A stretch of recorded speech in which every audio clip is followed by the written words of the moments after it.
Baiklah, selamat pagi semuanya. Kembali berjumpa dengan saya dalam video pembelajaran mata kuliah pengantar akuntansi. Jadi di hari ini dalam pertemuan ini saya akan mengajak teman-teman semua untuk membuat persamaan akuntansi. Persamaan akuntansi ini tujuannya untuk melihat dari mana aset yang dimiliki oleh perusahaan. Aset yang dimiliki oleh perusahaan itu sumbernya ada dua, ya. Yang ini sering disebut sumber pembelanjaan. Itu dia berasal dari dua hal, ya, yaitu kewajiban dan ekuitas pemilik. Ya, kewajiban dan ekuitas pemilik. Kenapa kewajiban ditaruh di tengah sebelum ekuitas pemilik? Ini menandakan kewajiban harus didahulukan dalam hal pembayarannya, ya, pembayarannya atau pelunasannya. Baru setelah sisanya masih ada sisanya, baru diberikan kepada ekuitas pemilik. Jadi seperti itu. Jadi kewajiban itu didahulukan sebelum ekuitas pemilik. Rumus dari persamaan akuntansi ini adalah aset sama dengan kewajiban ditambah ekuitas pemilik, seperti itu. Nah, di video ini saya sudah membuat soal, ya, yang akan kita kerjakan. Ya, di sebelahnya saya sudah menyiapkan tabel, ya, tabel yang untuk meletakkan pengaruh dari transaksi perusahaan ini, ya. Nah, dari sini Tuan Joni mendirikan sebuah perusahaan. Ini contoh, ya, contoh soal. Tuan Joni mendirikan sebuah perusahaan dengan nama Service Solution. Service Solution. Tuan Joni tanggal 1 September 2020, Tuan Joni menyetorkan uang tunai sebesar 50 juta ke rekening perusahaan sebagai modal awal. Nah, penyerahan uang ke dalam rekening perusahaan oleh Tuan Joni, dalam hal ini Tuan Joni adalah pemilik usaha, itu akan mempengaruhi bertambahnya aset perusahaan, ya, dan bertambahnya modal perusahaan Tuan Joni ini. Di sini uang kas bertambah, ya, di dalam rekening perusahaan bertambah sebesar 50 juta rupiah. 50 juta rupiah. Begitu juga modal juga bertambah 50 juta rupiah. Ini karena dipengaruhi oleh penyerahan uang tunai oleh Tuan Joni ke dalam rekening perusahaan Tuan Joni. Jadi kita masukkan ke dalam tabel yang tadi telah saya siapkan. Di sini ada kolom aset, gitu, ya, kolom kewajiban dan kolom ekuitas pemilik. Di dalam kolom aset ini ada kita masukkan pertama kolom tanggal, ya. Lalu ada kolom kas, ya, asetnya, ya. Di dalam kolom aset ada kas, tanah, perlengkapan, piutang, ya. Nanti kolom aset ini akan bertambah seiring dengan transaksi, ya, karena ini perusahaannya baru didirikan, tentunya transaksinya masih sedikit, gitu, ya. Lalu seandainya transaksi bertambah, ya otomatis ada kaitannya dengan penambahan atau pengurangan aset, maka akan menambah kolom-kolom aset ini, ya. Jadi seperti itu. Di sebelah kolom aset itu ada kewajiban, ya, nanti untuk mencatat utang, ya, perusahaan ini, lalu ekuitas pemilik untuk mencatat modal yang disetorkan oleh si pemilik, dalam hal ini Tuan Joni. Oke. Jadi transaksi tanggal 1 ini Tuan Joni menyetorkan uang tunai sebesar 50 juta ke rekening perusahaan sebagai modal awal, kita masukkan, ya, kita tuliskan di sini tanggal 1, gitu, ya, 1/9/2020, ya, tanggalnya. Kita masukkan tanggalnya, ini terlalu kolomnya kayaknya terlalu besar ini, jadi kita kecilkan dulu hurufnya, ya, hurufnya terlalu besar. Lalu tadi setoran Tuan Joni kan 50 juta dalam bentuk uang kas tunai, ya, tapi karena kolomnya ini kecil, ya, tempatnya, ya, jadi 50 juta ini kita hilangkan saja nolnya 3 sehingga menjadi 50.000, gitu, ya, kita kecilkan saja untuk memudahkan pencatatan. Jadi kita masukkan di sini 50.000, kas bertambah akibat setoran Tuan Joni tadi, ya. Lalu bertambahnya uang kas itu karena Tuan Joni menyetorkan modal ya. Maka kita tambahkan modal, catat ke sisi modal sebesar 50 juta. Tapi di sini kita tulis saja 50.000 ya, seperti itu. Untuk menghemat tempat gitu ya, karena tempatnya kecil. Jadi seperti itu. Nah, langsung saja masukkan ke dalam kolom ya, langsung saja masukkan ke dalam kolom sehingga lebih praktis. Oke. Seperti itu ya. Oke. Nah, selanjutnya kita teruskan ke transaksi yang kedua. Di transaksi yang kedua di sini Tuan Joni membeli tanah ya sebesar 40 juta. Tanah ini dia gunakan untuk mendirikan tempat usaha gitu ya, mendirikan tempat usaha. Bisa digunakan untuk mendirikan kantor dan lain sebagainya, mendirikan gedung dan lain sebagainya. Jadi ini untuk lokasi usahanya. Dia beli tanah sebesar 40 juta. Nah, itu transaksi tanggal 2 kita masukkan ke kolom atau ke baris yang kedua, tulis saja tanggalnya ya, tanggalnya itu 2 bulan 9 tahun 2020 ya. Seperti itu, tahun 2020. Ini kita kecilkan semua, sesuaikan saja supaya masuk ini. Ini terlalu besar tadi hurufnya ya. Nah, sekarang kita kembali ke soalnya. Membeli tanah sebesar 40 juta. Beli tanah ini kan pakai uang kas ya. Membeli tanah pakai uang kas ya. Jadi sebelumnya uang kas Tuan Joni sebesar 50 juta ya, 50 juta. Lalu dia belikan tanah sebesar 40 juta ya. Kita masukkan di sini. Tanah kan tanah sudah kita buatkan kolomnya ya, ada kolom tanah di situ. Lalu kita masukkan nilai tanah sebesar 40 juta. Kenapa tanah bertambah 40 juta? Karena yang dibeli tanah ya, tanah bertambah 40 juta. Jadi perusahaan ini membeli aset dalam bentuk tanah ya. Tanah bertambah 40 juta, masukkan ya. Ketik saja 40.000 gitu ya. Hilangkan nolnya 3 untuk menghemat tempat. Lalu uang kas tadi kan beli tanah pakai uang kas. Sebelumnya perusahaan punya uang kas 50 juta, lalu dia belikan tanah sebesar 40 juta. Berarti uang kasnya berkurang 40 juta ya. Karena beli tanah pakai uang kas. Beli tanah, jadi kalian masukkan 40 juta atau 40.000 di sini ya. Buka tutup kurung atau kasih tanda minus gitu ya. Kalau di Excel dia tanda minus, tapi kalau kalian tulis di kertas ya kalian tutup dan buka kurung ya, buka dan tutup kurung gitu ya. Jadi itu menandakan bahwa itu pengurangan atas nilai. Nah, di sini perusahaan membeli tanah pakai uang kas, berarti uang kasnya yang berkurang, nilai tanahnya bertambah. Ya, nilai tanah bertambah sebesar 40 juta, nilai kasnya berkurang 40 juta. Ini mengubah bentuk aset saja, mengubah bentuk aset dari kas menjadi tanah, seperti itu. Tidak berpengaruh ke modal, modalnya tetap 50 juta. Jadi modalnya kosongkan saja, masih tetap 50 juta rupiah, seperti itu, ya. Oke. Terus kita lanjutkan ya. Jadi transaksi yang kedua tadi hanya mengubah bentuk aset dari dari kas menjadi tanah. Ya, kas berkurang 40 juta, tanah bertambah 40 juta. Seperti itu, oke ya. Lalu tanggal 8 September ya. Tanggal 8 September 2020, selama bulan tersebut Tuan Joni membeli perlengkapan secara kredit senilai 6 juta rupiah. Jadi Tuan Joni membeli bukan membeli peralatan tapi membeli perlengkapan ya.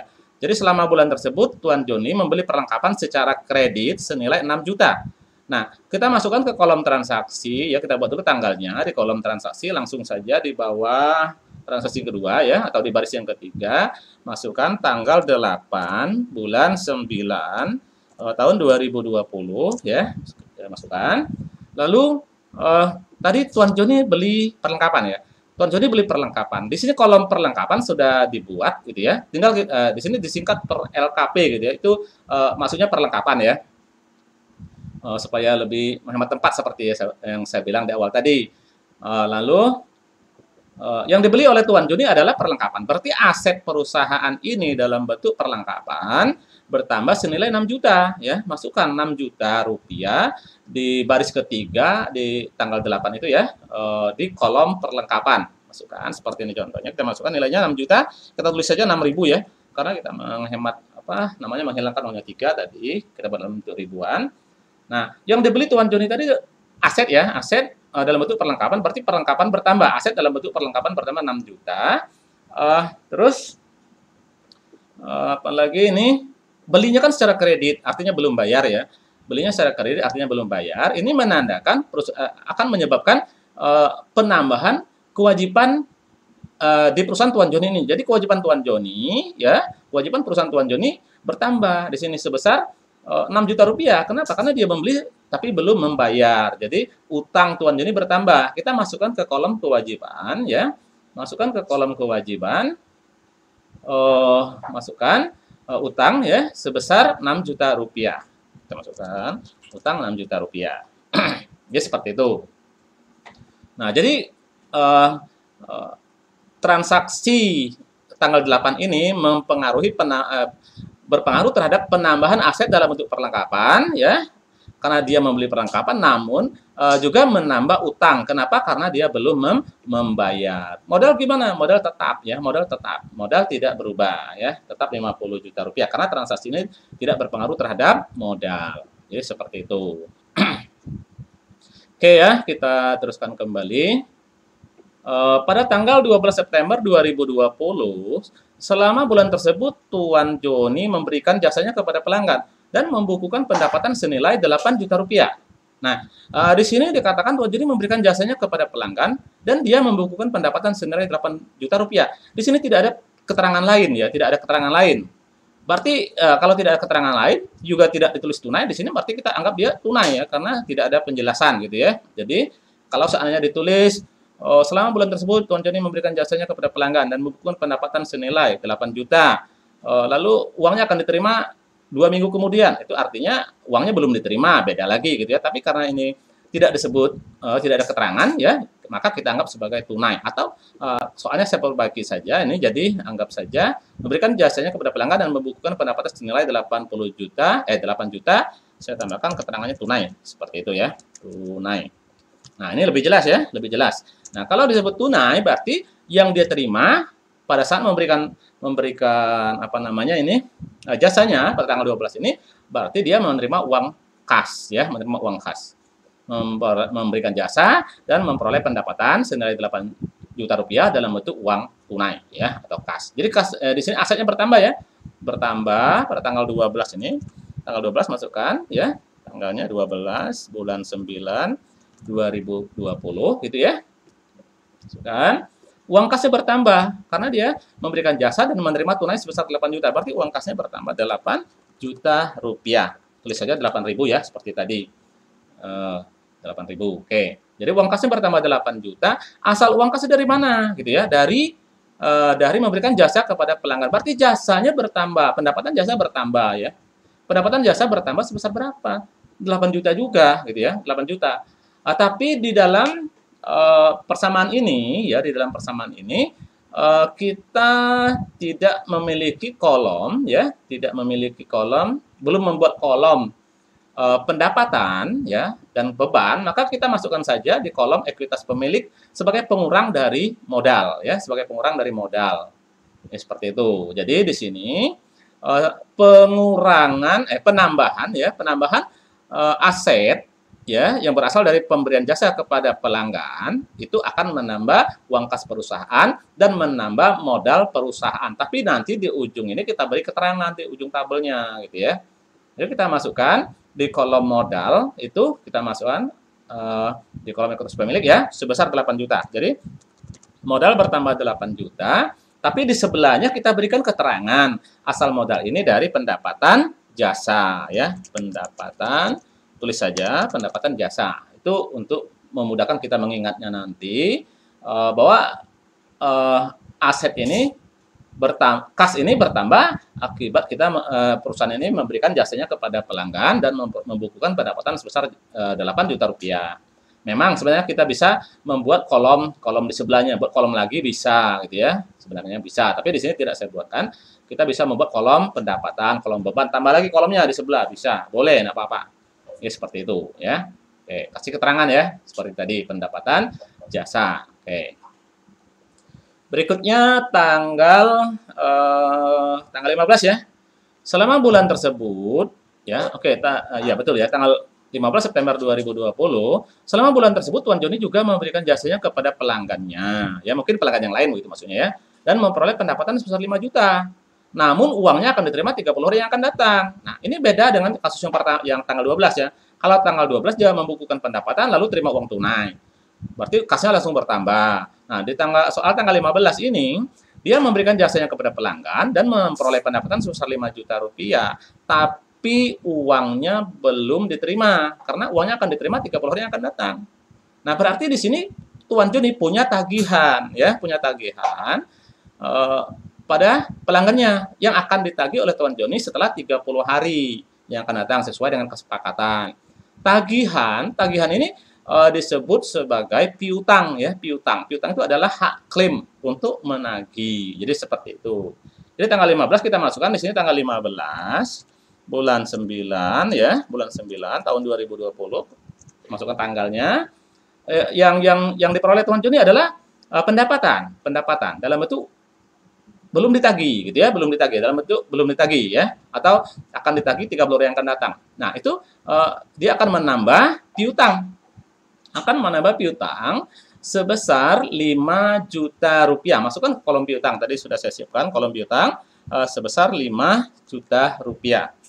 Nah, di sini berlaku prinsip akuntansi, ya. Jadi yang namanya beban itu harus diakui pada saat terjadi, gitu ya. Yang namanya pendapatan juga harus diakui pada saat terjadi. Kalau dia pada saat terjadi uangnya belum diterima, maka diakui sebagai piutang. Itu kalau pendapatan, ya. Nah, kalau pada saat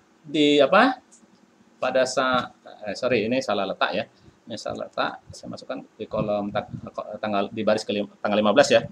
Tanggal 15 itu sebesar 5 juta tadi, sorry, ya. Oke, saya perbaiki dulu. Nah, jadi pendapatan itu kalau uangnya langsung diterima maka diakui sebagai kas, ya, langsung diakui dan menambah uang kas. Tapi kalau uangnya belum diterima, dia tetap diakui namun dicatat sebagai piutang.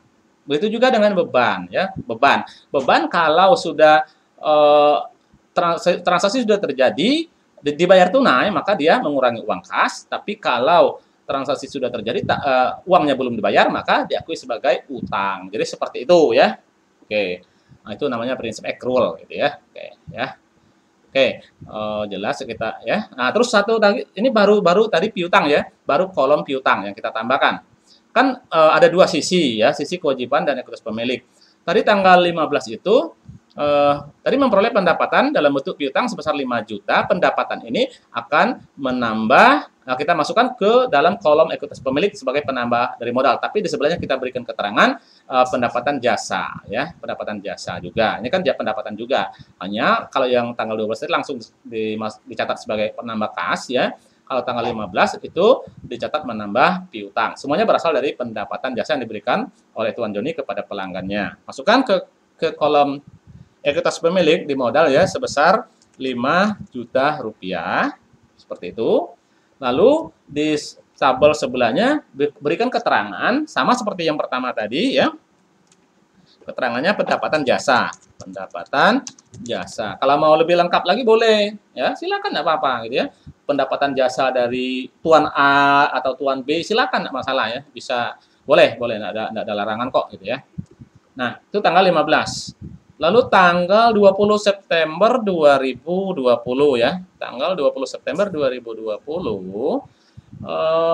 selama bulan tersebut pengeluaran yang terjadi di perusahaan Tuan Joni itu sebesar 5 juta. Dengan rincian 2 juta untuk beban utilitas. Nah, beban utilitas ini terdiri dari air, telepon, dan listrik, ya. Kita bayar air PDAM, bayar pulsa, telepon, dan lain sebagainya, ya, kuota WiFi, gitu ya. Listrik. Nah, itu masuk dalam kategori beban utilitas, ya, utilitas. Sebesar 2 juta. Jadi tadi kan 5 juta rinciannya 2 juta untuk beban utilitas, 2 juta untuk bayar gaji karyawan, dan 1 juta untuk bayar sewa kendaraan. Seperti itu. Ya. Nah, ini masukkan langsung, ya. Pengeluaran ini tentunya akan mengurangi uang kas, ya, karena sudah dibayar oleh perusahaan. Berarti uang kas berkurang pada tanggal 20 September 2020 itu. Maka kita masukkan ke kolom ini, ya.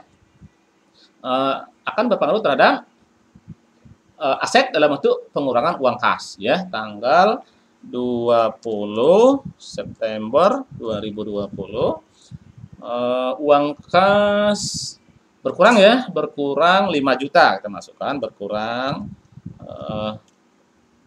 buka kurung, ya. Masukkan 5 juta seperti itu tutup kurung. Lalu kalau di Excel dia akan langsung muncul minus gitu ya. Langsung muncul minus ya. Oke. Nah, berkurang 5 juta uang kasnya. Tidak berpengaruh dengan tanah, tidak berpengaruh dengan perlengkapan piutang, tidak berpengaruh dia gitu ya. Dia akan berpengaruh terhadap apa ya? Berpengaruh terhadap modal ya, tapi sama seperti pendapatan jasa tadi di sebelahnya kita beri keterangan ya. Pengurangan uang kas perusahaan akan mengurangi modal perusahaan gitu ya.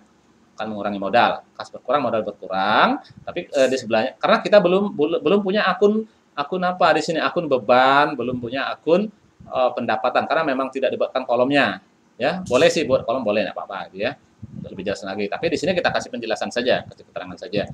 Nah, jadi beban ini ya, beban-beban atau pengeluaran ini akan mengurangi uang kas perusahaan, ya, mengurangi aset dalam bentuk uang kas perusahaan dan mengurangi modalnya ya. Jadi modalnya berkurang, kita kurangi modalnya sebesar 5 juta rupiah ya.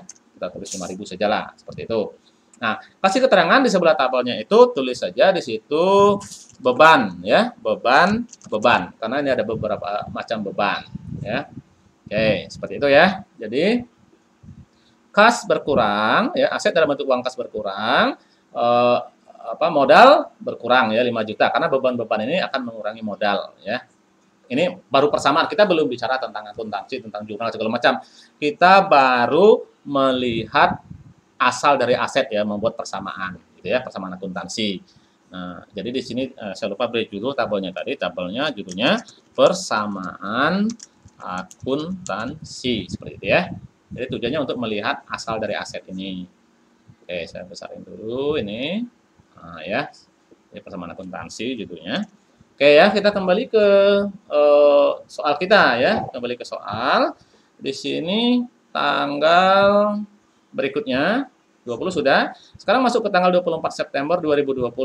Membayar hutang ya, membayar utang ya atas pembelian perlengkapan sebesar 4.500.000.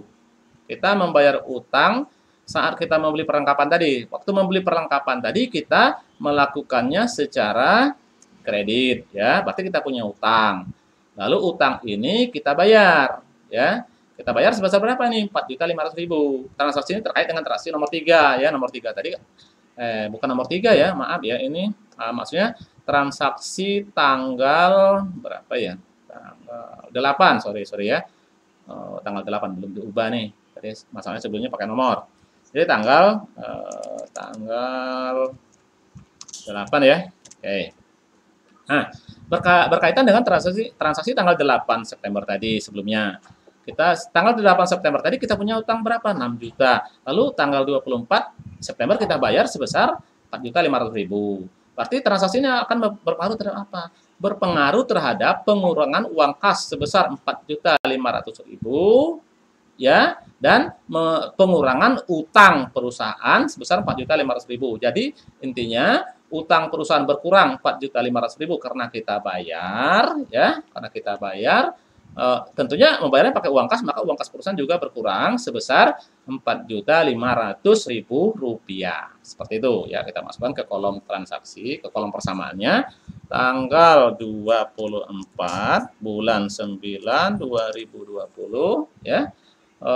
Uang kas kita kurangi sebesar 4.500.000 rupiah ya, 4.500.000 saja kita tulis ya. Sudah 4.500.000. Lalu karena yang kita bayar adalah utang, berarti kolom utang ya, tadi kan utang punya 6 juta nih ya di tanggal 8. Kita bayar di tanggal 24 sebesar 4.500.000 rupiah. 4.500.000 rupiah. Seperti itu kita bayar ya. Berarti utangnya berkurang ya, berkurang. Nah, ya. 6 juta dikurangi 4.500.000 ya. Utangnya berkurang ya. Utangnya berkurang. Oke. Ya, nanti kita lihat. Nanti totalnya ini tidak usah ditotalkan sekarang ya. Kita totalkan sekaligus saja nanti pada saat jumlah terakhirnya ya. Kita totalkan saja pada saat semua transaksi telah kita masukkan semua ke kolom.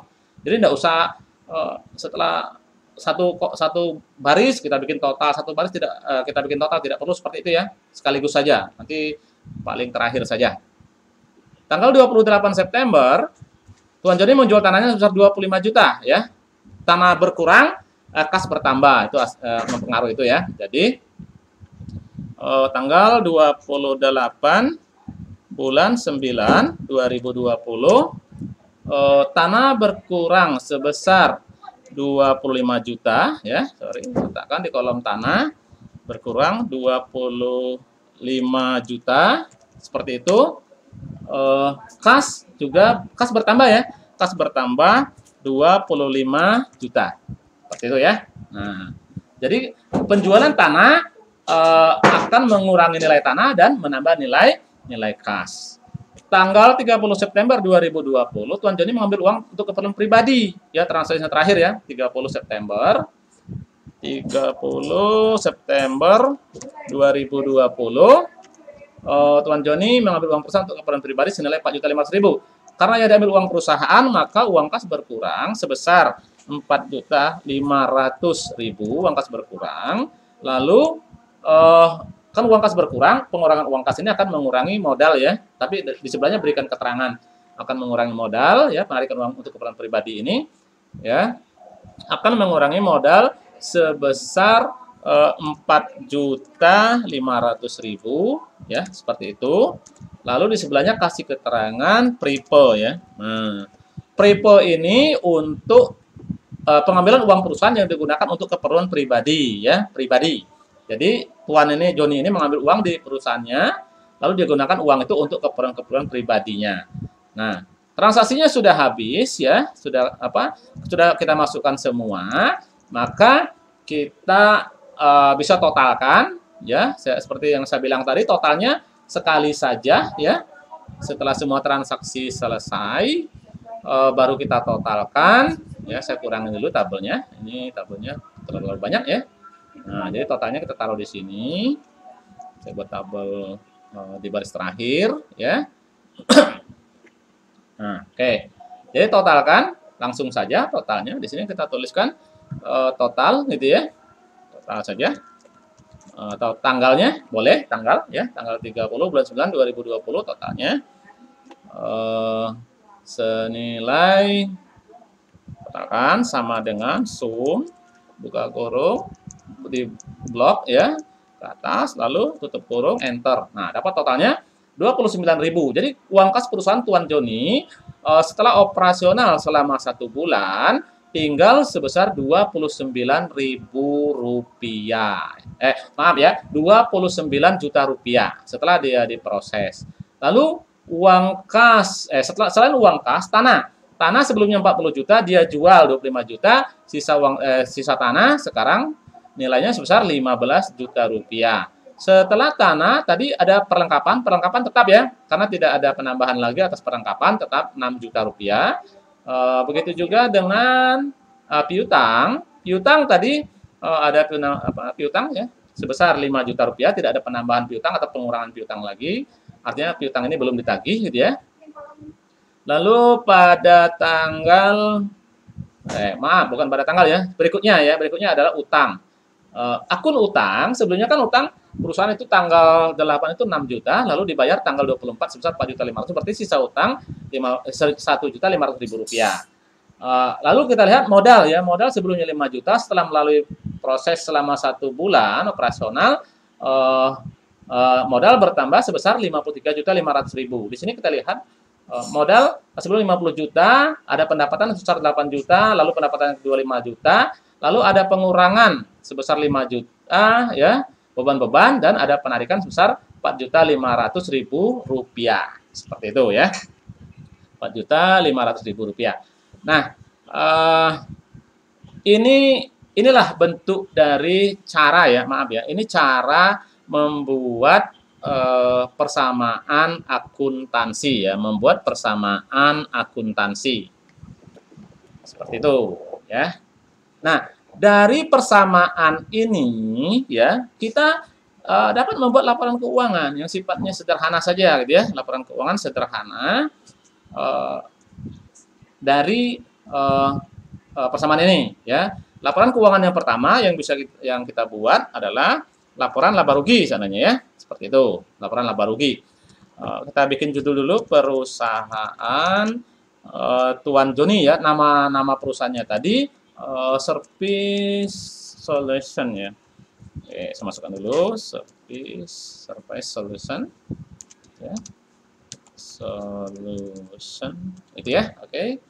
Lalu kasih judulnya laporan laba rugi gitu, laporan laba rugi, periodenya ya, terakhir adalah periodenya tanggal 30 September 2020 masukkan 30 September ya 2020.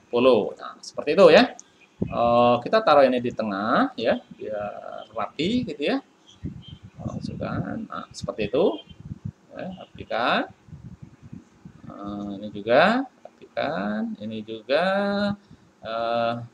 rapikan juga ya, rapikan ya. Nah, ya. Oke, kalau mau ditebelin nggak apa-apa judulnya gitu ya, biar kelihatan tebelin gitu ya. Nah, sudah semuanya di tengah. Nah, kita kasih tebal gitu ya. Nah, laporan laba rugi ya kita kalau mau lengkap ya bisa ya kita buat lengkap, tapi di sini kita buat sesuai dengan akun-akun yang dimiliki oleh perusahaan ini saja ya, karena ini baru gitu ya, tidak usah terlalu panjang-panjang gitu ya. Jadi di sini kita masukkan akunnya sudah ada ya. Inilah enaknya kalau kita buat dalam bentuk persamaan ini ya, persamaan ini akun-akunnya sudah tersusun, jumlahnya juga sudah tersusun. Jadi kita ambil ya, kita masukkan saja akunnya gitu ya. Akunnya isi dari laporan laba rugi yang pertama adalah pendapatan usaha gitu ya. Pendapatan jasa ya. Kalau perusahaan jasa pendapatan jasa, kalau perusahaan dagang pendapatan dagang, tapi orang sering nulisnya pendapatan usaha. Pendapatan usaha ini bisa pendapatan dari operasional perusahaan ya, dan juga dari non operasional perusahaan. Jadi seperti itu ya. Bisa dibuat. Nah, kalau di sini pendapatannya kita lihat di sini perusahaan ini saja ya pendapatannya. Ini ada dua pendapatan ya. Tadi pendapatan jasa dan ada dua ya, tanggal 12 ini ya. Tanggal 12 ya yang saya blok ini sebesar 8 juta. Lalu tanggal 15 ada sebesar 5 juta gitu ya. Berarti total pendapatannya berapa nih? 13 juta ya. Masukkan ya. Total pendapatannya masukkan ini pendapatan ya. Ini kasih saja pendapatan di sini ya. Pendapatan sebesar 13 juta, masukkan. Total pendapatannya digabung sajalah karena ini semuanya pendapatan jasa ya. Semuanya pendapatan jasa atau pendapatan usaha, masukkan saja sebesar 13 juta. Ya, ini hurufnya kita samakan saja ya. Ini 14. Gitu ya. Kita bikin 16 saja. Ya, 18 saja ya, biar kelihatan besar gitu ya. Lalu habis pendapatan usaha, kalau ada pendapatan lain itu masukkan juga pendapatan lain ya, pendapatan non operasional, tapi di sini tidak ada ya, ya kita kosongkan saja, saya buat 0 saja seperti itu. Lalu di bawahnya tidak ada lagi pendapatan saya totalkan ya, saya totalkan di sini totalnya ini pendapatan maksudnya pendapatan ya lain, pendapatan lain ya, atau pendapatan non operasional. Maka saya totalkan, masukkan di sini jumlah pendapatan ya, jumlah pendapatan. Karena tidak ada pendapatan lain tadi, pendapatan lainnya tidak ada gitu ya. Masukkan dulu ini, perbaiki dulu. Oke, enggak mau dia. Pendapatan lain maksudnya. Saya hilangkan dulu, perbaiki dulu. Kalau di sini saya ganti ininya. Ini saya ganti pendapatan lain. Ya, oke. Nah, pendapatan lain tidak ada, maka total pendapatan ya sama saja gitu ya. 13 juta rupiah ya, 13 juta rupiah. Nah, seperti itu, 13 juta ya. Atau di sini kita tulis 13.000. Oke, itu total pendapatannya. Nah, di bawah total jumlah pendapatan ini kita tulis beban ya, beban. Di sini bebannya sudah ada bebannya ya, di soalnya tadi sudah ditulis bebannya. Yang pertama beban beban utilitas, beban gaji karyawan, dan beban sewa kendaraan. Ya, masukkan saja beban, tulis di sini ya. Masukkan beban utilitas ya. Cukup utilitas saja, nggak usah dirinci lagi. Lalu beban gaji ya, beban gaji karyawan, beban gaji, dan beban sewa ya. Beban sewa. Beban sewa gitu ya, beban sewa. Beban utilitas tadi kata nilainya berapa nih? Sebesar 2 juta, masukkan ya di kolom itu ya, 2 juta, masukkan 2 juta atau 2.000 ya, kita buat dalam ribuan. Lalu gaji karyawan juga 2 juta, seperti itu. Lalu satu lagi beban sewa sebesar 1 juta. Nah, beban ini ditotalkan ya, totalnya sama dengan 5 juta rupiah. Masukkan sejajar dengan total pendapatan tadi, jumlah pendapatan tadi ya. Jumlah pendapatan tadi.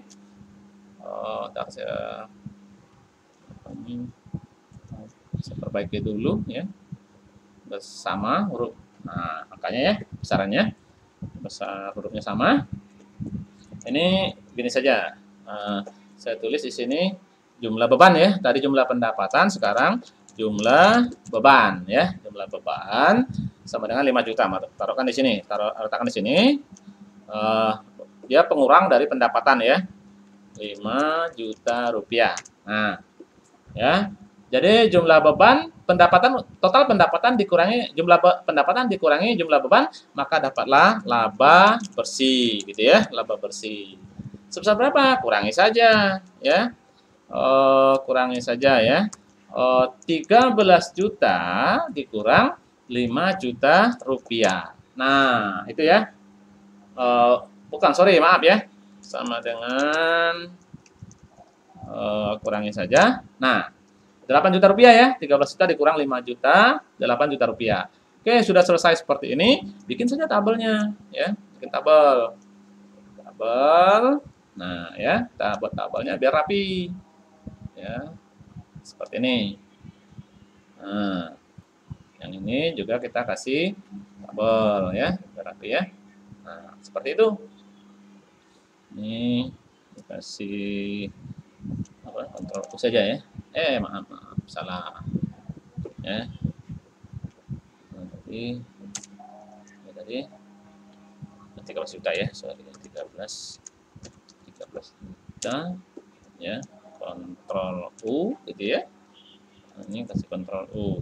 Oke, selesai gitu ya untuk laba bersih. Jadi kita udah dapat ini jumlah laba bersihnya 8 juta rupiah. Ini laba bersih yang diperoleh selama bulan berjalan ini ya, bulan yang dilalui ini. Oke.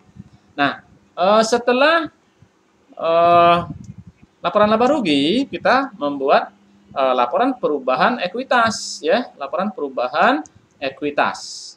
Kita taruh buat di bawahnya saja. Laporan perubahan ekuitas. Judulnya laporan perubahan modal ya, atau laporan perubahan ekuitas, seperti itu.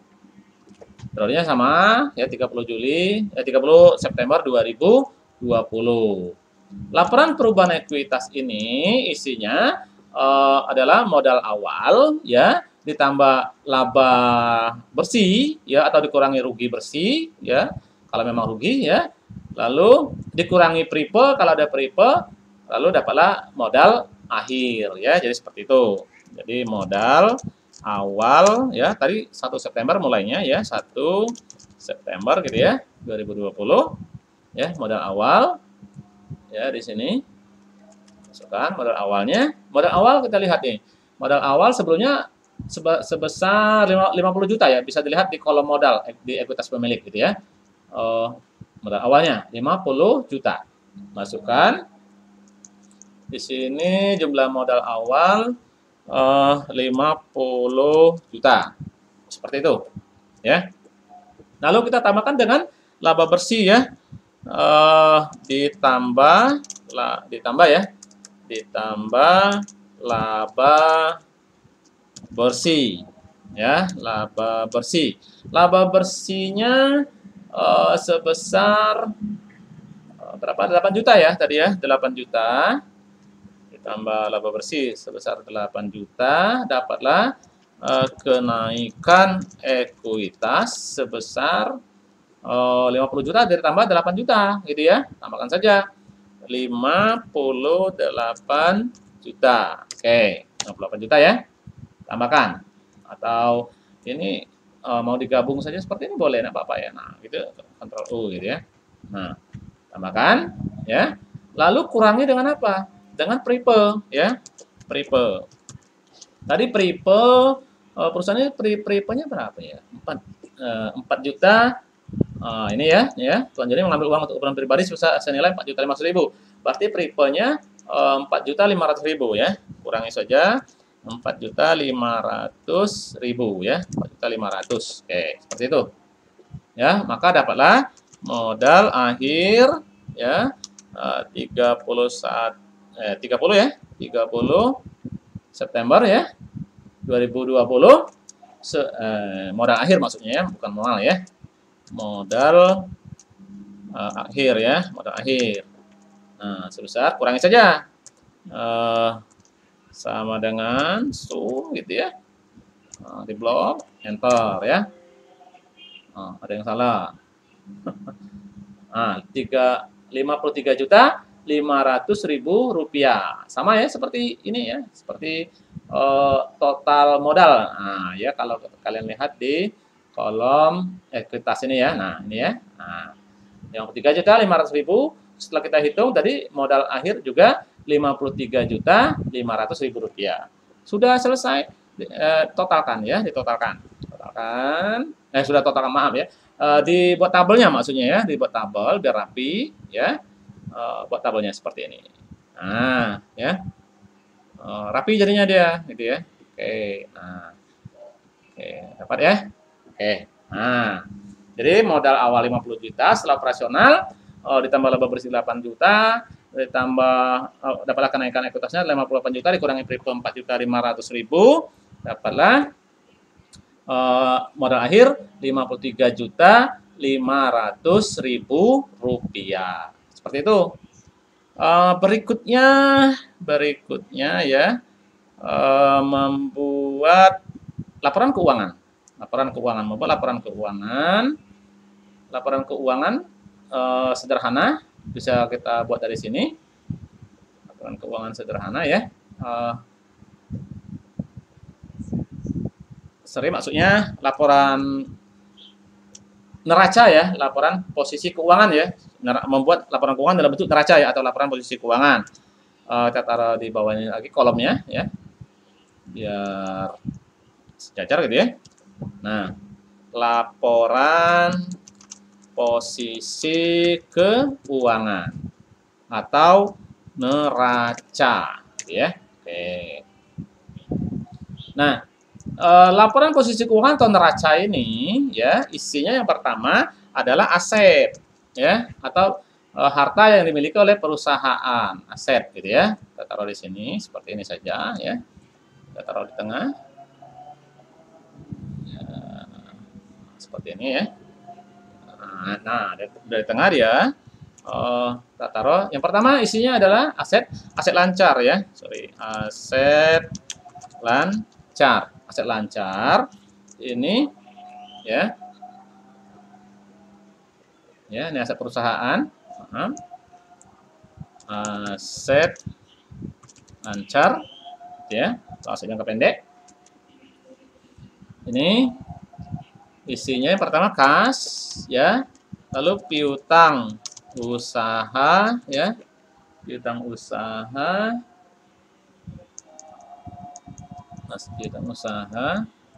terus perlengkapan tanah gitu ya, perlengkapan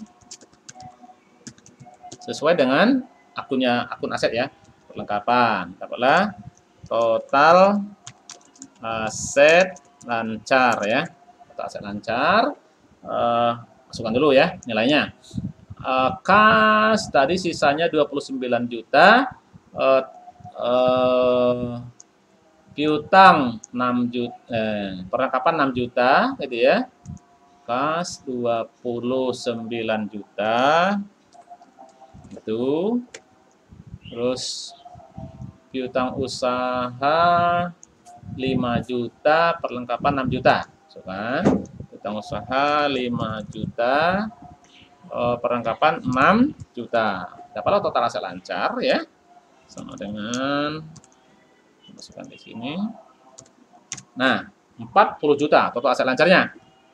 Lalu aset tetap di bawahnya, aset tetap gitu ya. Aset tetap di sini tanah. Ya. Tanah ya, tanah. Nilai tanah di sini sebesar ya tinggal 15 juta lagi ya karena sudah dijual 25 senilai 25 juta. Tinggal 15 juta, masukkan nilainya ya. 15 juta. Seperti itu. Maka kita totalkan ya. Total aset dalam bentuk tanah ini sama dengan maaf ya, total aset ya. Total aset maksudnya. Total aset ya. Total aset yang dimiliki oleh perusahaan. Totalkan 15 juta ditambah 40 juta gitu ya. Totalkan 15 juta ditambah 40 juta. Nah, 55 juta rupiah. Inilah total aset yang dimiliki oleh perusahaan. Setelah kolom aset, ya seperti ini sudah kita buat kolom aset. Berikutnya kita kolom berikutnya ya, kolom yang kedua ya. Kolom yang kedua ini kita rapikan dulu gitu ya. Biar rapi. Nah ya. Nah, sisi aset, lalu sisi kewajiban dan ekuitas pemilik di sebelahnya, gitu ya. Kita buat kolom di sebelah lagi, ya. Kolom kewajiban dan ekuitas pemilik, ya, dan ekuitas pemilik seperti itu. Nah, ini bisa kita buat tampil kolom dulu, tutup tampil dulu. Belum ini dulu ya. Oke ya, saya rapikan dulu. Seperti itu. Ini gitu ya.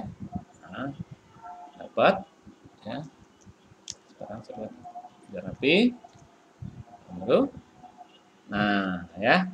Seperti itu. Ini tabelnya.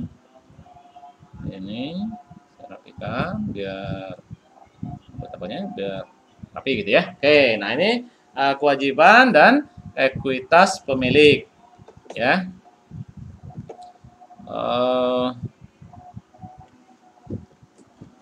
Ya. Nah.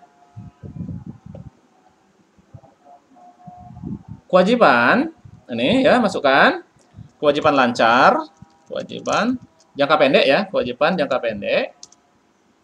Ya, kewajiban lancarnya kewajiban jangka pendek ya. Jangka pendek ya, atau kewajiban lancar gitu ya. Kewajiban lancar ya, kewajiban lancarnya adalah kewajiban jangka pendek yang umurnya kurang dari 1 tahun, sama seperti aset yang umurnya kurang dari 1 tahun ya, maksimal 1 tahun itu masuk dalam aset lancar gitu ya. Kalau dia umurnya lebih dari 1 tahun, maka dia kategorikan sebagai aset tetap gitu ya. Nah, kewajiban ya di sini kewajiban lancar, ini kewajiban utang-utang yang umurnya yang sifatnya kurang dari 1 tahun ya. Nah, di sini kita lihat utang yang dimiliki oleh perusahaan ini, ada utang enggak dia? Ada ya. Nah, tanggal berapa dia ngutang? Tanggal 8 ya. Tanggal 8 dia ngutang 6 juta lalu dibayar tanggal 24 bulan 9 2020 sebesar 4.500.000. Ya, sisa utangnya 1.500.000. Sisa utang 1.500.000. Masukkan di sini utangnya ya. Nah, ya. Utang usaha gitu ya.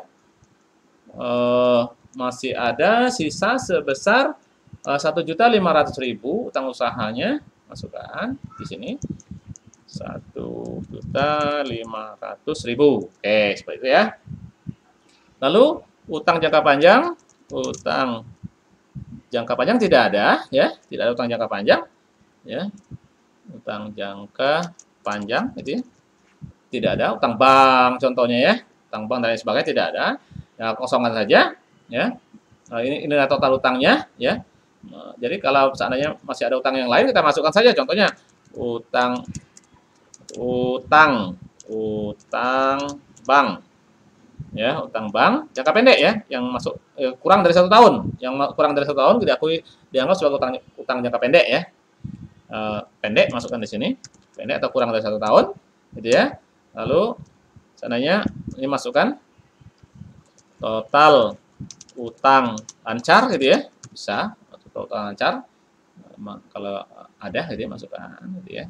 Nah, tapi kalau tidak ada ya 0 saja, ya. Kebetulan di sini tidak ada, ya, kita tidak usah tulis dulu lah, ya, karena nanti setelah kita membuat jurnal saja, ya, nanti kita membuat laporan keuangan saja, kita buat yang lebih lengkap. Ini yang sederhana saja dulu. Nah, utang 1.500.000, lalu di bawah utang ini ada 1.500.000, lalu sebelahnya adalah modal 53.500.000. Modal di sebelahnya, ya, kita masukkan saja modal di sini, ya. Modal, maaf, ya. Ini total utang saja, ya. Total utang, gitu, ya. Biarlah, nggak apa-apa. Masukkan saja di sini modal, ya. Modal atau kelas pemilik di sini 53 di sini, ya, modal akhir, ya. Ambil dari laporan perubahan modal 53.500.000, masukkan 53.500.000, maaf, ya. 53.500.000, maka kita totalkan total kewajiban ditambah ekuitas pemilik, ya. Totalkan sama dengan, nah, totalkan seperti itu. Maka total modal ditambah ekuitas pemilik juga sama dengan total aset, ya, 53.500.000.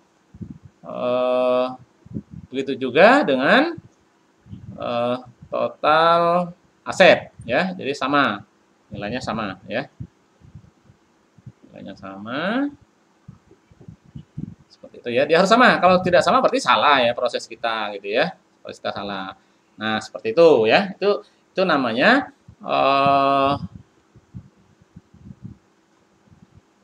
ini kita rapikan dulu. Itu yang dinamakan dengan neraca, ya. Neraca atau laporan posisi keuangan, ya. Laporan posisi keuangan. Nah, seperti ini. Jadi ini, ya, laporan posisi keuangan. Jadi di sini kita sudah bisa membuat laporan keuangan sederhana menggunakan persamaan akuntansi, ya, menggunakan persamaan akuntansi. Saya rasa demikianlah cara membuat persamaan akuntansi, ya. Untuk video ini, ya, saya kira cukup sekian dulu. Lalu nanti kita akan lanjutkan kembali dengan video-video yang lain yang berkaitan dengan materi pengantar akuntansi, ya. Seperti itu. Baiklah, terima kasih atas perhatiannya.